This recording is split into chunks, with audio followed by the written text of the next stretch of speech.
All right, so you're sitting there and you wrap up your dinner, and now it's time to have coffee with this candidate.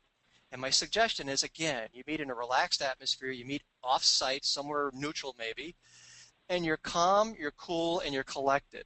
How many times I've seen an interview start off with the interviewer saying, "Oh man, I just can't find good help. We're having problems. We're having this. We're having that." And they sound desperate. They sound out of control. Sounds like it's not a fun situation. And I need good people, and that's why I brought you here. That's not how you want to approach this candidate. Look at this candidate one of two ways, I think, or even maybe both ways. This is an investment, the best investment you're going to make. More important than the stripes in your parking lot, more important than the air conditioning equipment on your roof. This is an investment. Someone is going to interact with your customer, and they can make or break current customers and potential customers. They can help build or destroy your business. So you want to approach this person as an investment. Calm, cool, collected. Even if you're desperate, you certainly don't want to sound that way. All right? The second frame of mind is this. And I picked this up accidentally, to be honest with you. I was a keynote speaker at a national conference. It was called the National Association of Hospitality Hospital. What did the other H stand for? I forget. But what it is a collection of 100 basically Ronald McDonald type houses in America. And these people dedicate and rebuild their homes and these businesses and these buildings into facilities where families and visitors to people staying in the hospitals, the local hospitals, can stay either free or very cost effectively. So in fact, they're not-for-profit organizations. So what a great place. I mean, these are basically Ronald McDonald's all around the country looking to cater to people who are in need. They're visiting loved ones at a hospital. They don't have the money to stay. This place can take care of them either free or at cost. And I mean like $3, $4, $5, $6, $7 a day cost for a great hotel kind of a product, or even a B&B kind of a product. All right, so that's who I have in the audience. And I get done with my keynote. Heck, I'm like everyone else. I want to get educated too. So I went to this session on how you can drive people to be contributors, to people donating their time. Their time, treasure, and talent is what they did. How do you get those people to volunteer it to your facility? Time, treasure, and talent. As I'm sitting there listening to this person show these individuals how to go out and get volunteers, good volunteers, I'm saying to myself, I use those same words in trying to find good employees. Imagine how much more successful my clients would be if they treated their employees like they were volunteers, people that could be gone tomorrow if you didn't treat them right. I'm not saying give them the world. I'm saying treat them right. Be fair. Be firm. Give them the tools they need. Give them the equipment they need. But take the handcuffs off these guys and let them be successful. You know? What if you treated them more like volunteers than employees? How much more successful would you be? Big question mark. All right?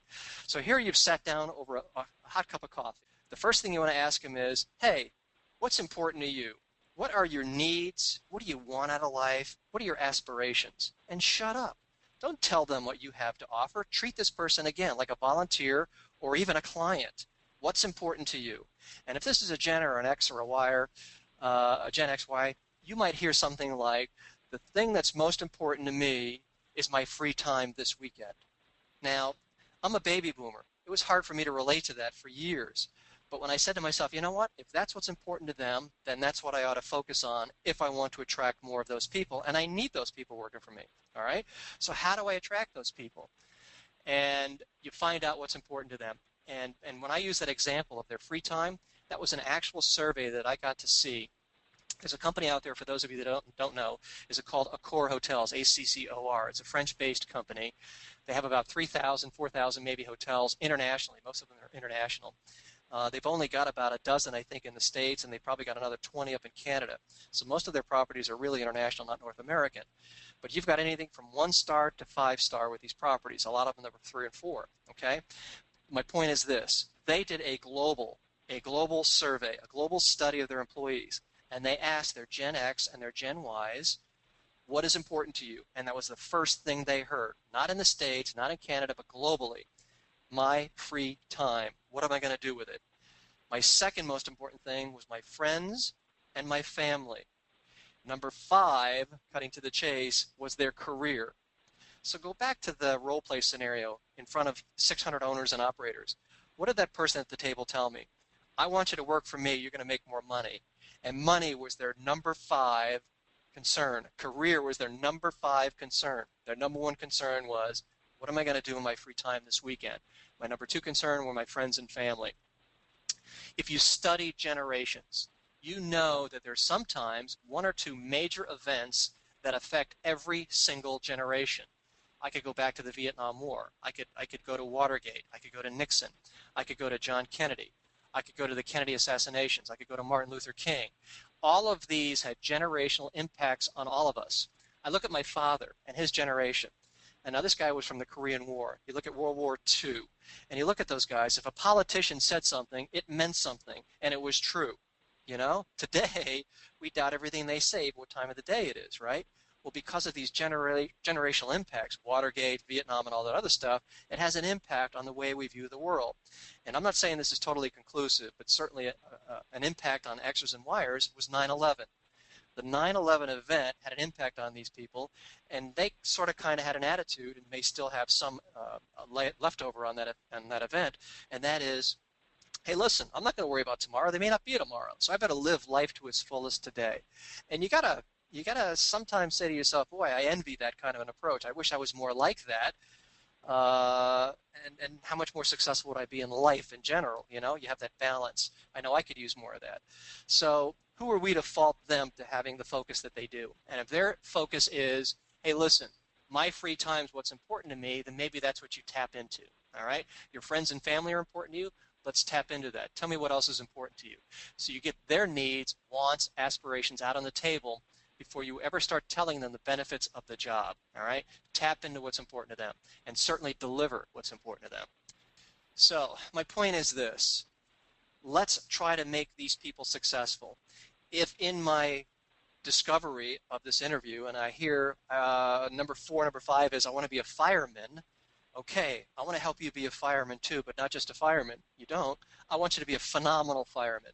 Okay, that's great. How can I help you be a phenomenal fireman if you happen to work at the front desk at my inn? Tell me what kind of skills you need, to be successful at not just being a fireman, a phenomenal fireman, because I want you to be that person. They've never been approached like that by a potential employer. And it makes them think, well, as a fireman, I need to learn how to use ladders. Well, I can't teach you that at the front desk of a hotel. Tell me something else you need. I need to learn how to work fire hoses. I can't teach you that at the front desk either. Give me something else. Boy, I ran out of stuff. Well, let me throw one at you. Okay, what's that? How to work with people in crisis situations. Would that be an important element, an important characteristic that you would need to have as a fireman, a sensational fireman? You know what? It would be. I think I can help you do that better working at my front desk, and let me tell you why. We work with all kinds of personalities, frumpy, dumpy, lumpy people, all kinds. You've got to make them happy. Heck, you've got to make them more than happy. You've got to make them loyal to us. We're going to teach you how to do that. And we think those skills transfer over into being a fireman. Would that hurt your feelings if I did that for you? No. And once a month, I want you to sit down with your department head. Once a month, I want to sit down with you. And I want to make sure we're delivering those skills to you. Not only the skills we need to be successful on this job, but in being a fireman. Is that okay with you? Those are the kinds of things, people, I think, that drive good people into wanting to work for a good employer, and that's how we steal them, all right? So you've got to care more. How? You do more. Let's say we go to that first interview, that first kind of summary meeting. They've joined you. They're working at the front desk. It's 30 days later. You tell them what they're doing great. You tell them what they need to work on. You give them the stuff they need, the tools they need to improve themselves. And now it's time to talk about being a fireman. I talked to Gus down at the firehouse so-and-so. I just walked in. Gus doesn't know me. I don't know him. But I said, Gus, I've got a great employee. He just started working with me, but he wants to be a fireman someday. What kind of advice would you give him? Gus starts giving me advice, and I say, Gus, would you have a cup of coffee with this guy? Would you do that? And Gus said, sure. So here's Gus's name and phone number. He wants you to call him. Now, how much of an impact would that have to every single employee if you did that to every single employee every single month? That's my point. Care more, all right? But be careful. My next point is you're not selling these people into taking the job. you're showing them the kind of passion that you have. You're showing them the kind of passion you want them to have. You're leading by example. You're not just telling them it's a good game. You're showing them this is how you want them to interact with their guest, your guest.